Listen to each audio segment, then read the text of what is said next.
Mobile cheating student.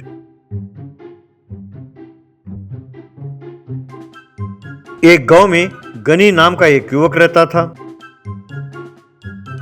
वो engineering की पढ़ाई कर रहा था। उनका परिवार अमीर था। वो ठीक से कॉलेज नहीं जाता था। वो हमेशा अपने दोस्तों के साथ मिलकर कॉलेज ना जाकर शराब पीकर नशे में धुत रहता था। वो हर बार एग्जाम में फेल होता था, फिर सप्लीमेंट्री लिखता रहता था। एक बार गनी अपने पिताजी से, पिताजी मुझे 5,000 रुपए चाहिए। ये लो बेटा, कहकर उसे दिया। ये क्या? उसने पैसे मांगे और आपने दे दिया? कम से कम ये तो पूछते कि इन पैसों का करोगे क्या, किस लिए चाहिए? आपका ये लाड प्यार उसे निकम्मा बना देगा। अरे भगवान, वो पढ़ाई कर रहा है। अरे उसके दोस्त होंगे, मौज मस्ती होगी, बहुत सारे काम होंगे। अरे उसे तफरी करने दो। अब इस उम्र में नहीं करेगा तो कब करेगा? अब इसके लिए 5,000 क्यों? 1,000 दीजिए, बहुत है। अरे माँ, 1,000 रुपए में तो पानी की बोतल नहीं मिलती। अब जब पिताजी मुझे चुपचाप दे रहे हैं तो तुम्हें तकलीफ क्यों हो रही है माँ?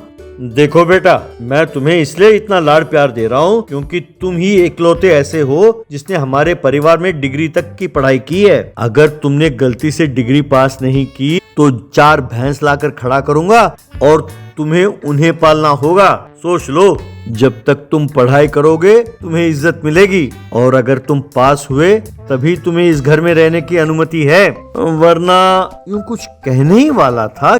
अरे डैडी, मेरा फेल होने का तो सवाल ही नहीं उठता। मेरे क्लास में मुझसे बढ़िया पढ़ने वाला तो कोई है ही नहीं। आप देखते जाओ कि मैं फर्स्ट क्लास में कैसे पास होता हूँ। लेकिन अपने मन में, अरे बाप रे, पहले ही मेरे 4 बैकलॉग्स हैं। अगर मैं वो पास नहीं हुआ तो मैं अपने ही घर में नौकर बनकर रह जाऊंगा। इस बार किसी ना किसी तरह मुझे पास होना ही होगा, यूं सोचता है। एग्जाम वाला दिन आया। घनी अपने बाएं हाथ में पट्टी बांधकर एग्जामिनेशन हॉल पहुंचा। उसे देखकर एग्जामिनर, अरे वाह, कितना मेहनती स्टूडेंट हो भाई, तुम्हें देखकर सबको सबक सीखनी चाहिए। तुम जैसे निष्ठावान स्टूडेंट अगर रहे तो अपनी देश बहुत तरक्की करेगी, कहकर बाकी विद्यार्थियों से, भाई देखो इस विद्यार्थी को, ऐसे होने चाहिए विद्यार्थी। इसका हाथ टूट गया फिर भी एग्जाम लिखने आ गया। इसे देखिए और सबक सीखिए।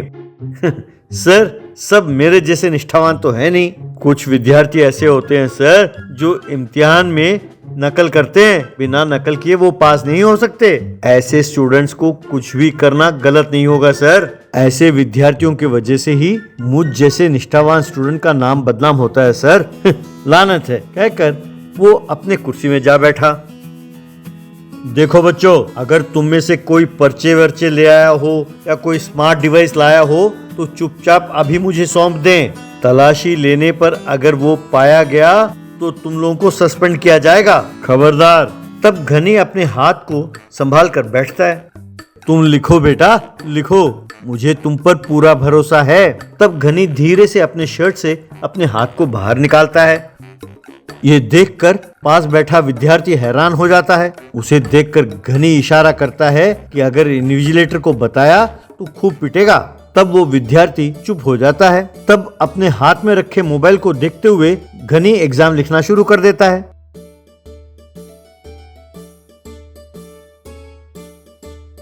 इन्विजिलेटर पिछले बेंच की ओर जाने लगता है। तभी घनी के फोन की घंटी बजती है। घनी फोन उठाकर, यार एग्जाम खत्म होते ही मैं आ जाऊंगा। अरे यार, घड़ी घड़ी फोन मत किया करो, मुझे ये फोन देखते हुए तो एग्जाम लिखना है। अरे यहाँ का इन्विजिलेटर एकदम घोंचू है। मैंने कहा मेरा हाथ टूटा है तो उसने यकीन कर लिया। कहकर उसने कॉल कट किया और पीछे मुड़कर देखा। बस वो इन्विजिलेटर उसके पास ही खड़ा था। क्यों बच्चू, मैं तुम्हें घोंचू नजर आता हूँ? तुम्हारी ये हिम्मत कि एग्जामिनेशन हॉल में ही तुम मोबाइल में बात करते हो, कहकर उसे खूब मारा और एग्जामिनेशन हॉल से बाहर निकाल दिया। ये बात जानने पर उसके पिताजी ने उसे घर से बाहर निकाल दिया। जो दोस्त उसके साथ घूमते थे, ये जानने पर कि उसे घर से बाहर निकाल दिया, वो उससे दूर रहने लगे। तब घनी जान पाया कि असल में घर वालों का, घर का और पढ़ाई वगैरह का क्या मूल्य होता है। तब उसने निर्णय लिया कि इस बार मैं जरूर पास होऊंगा और उसने खूब मेहनत करके पढ़ाई की, वो पास हो गया।